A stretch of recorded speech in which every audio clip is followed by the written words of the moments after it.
right, let's talk about this roundtable. As I say, the Kabuki Theatre, they've already, I mean, literally, when they're briefing to the Channel 9 News what's going to come out of it, and the Treasury documents have already been written about what's going to come out of it, what exactly are they planning other than what they already know is going to come out of it? Leith Van Onselen is, of course, the chief economist with a wonderful website. I want you to go and bookmark this one too, which is Macro Business. The detail, I love the detail, right?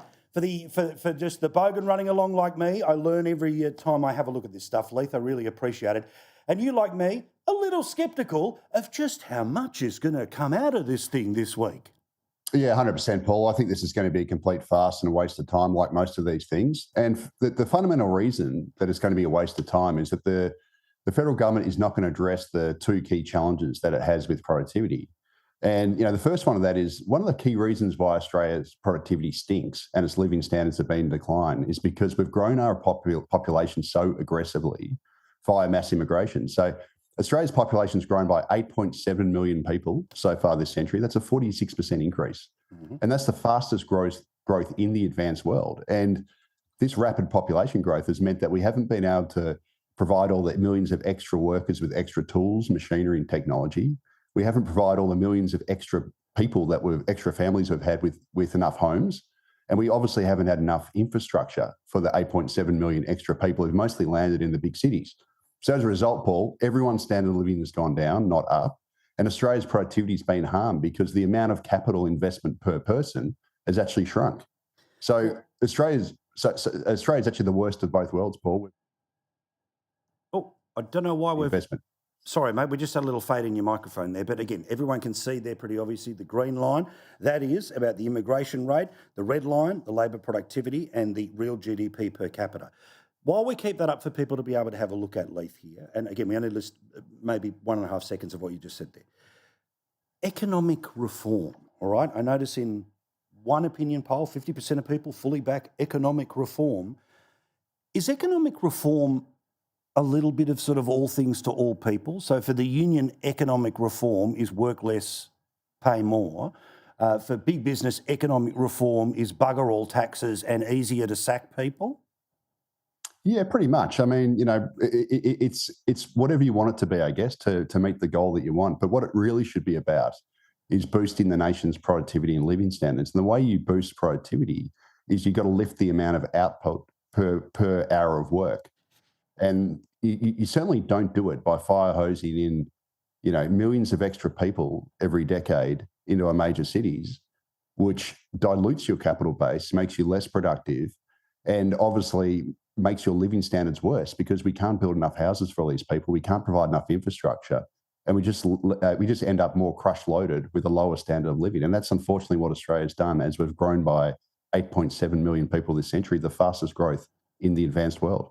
But also, I'm sure, like me, or maybe it is just me, I've got whiplash from the different sort of daily messages being thrown at the board about the expectation of this week, right? Which is everything's on the table except everything's not on the table. And then I saw the Treasurer this weekend's talking about, government spending's on the agenda. No, it's not. The structural deficit, the decisions that mean we spend more every year despite that population growth, means we've got deficits until the year 2063. 2062 is when the Jetsons was set, Leith. That's how far into the future. Bubble cars is how bad we are looking at a deficit. There'll be no chat about that this week.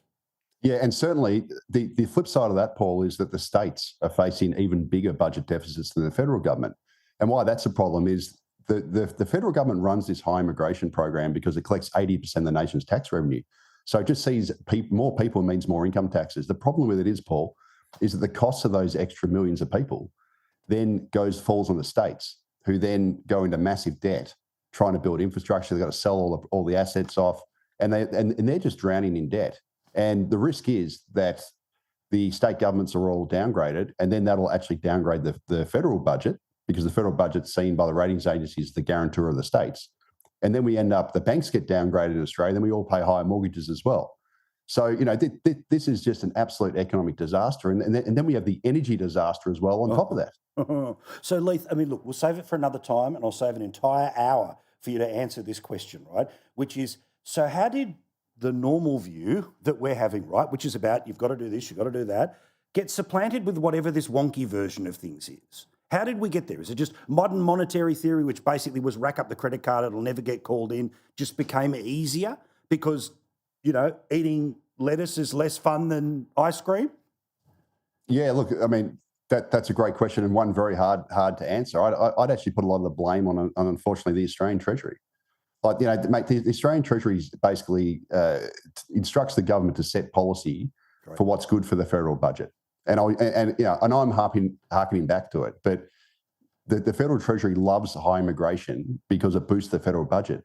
But then it creates all these problems everywhere else across the economy, which nobody seems to consider. And that is part of the problem.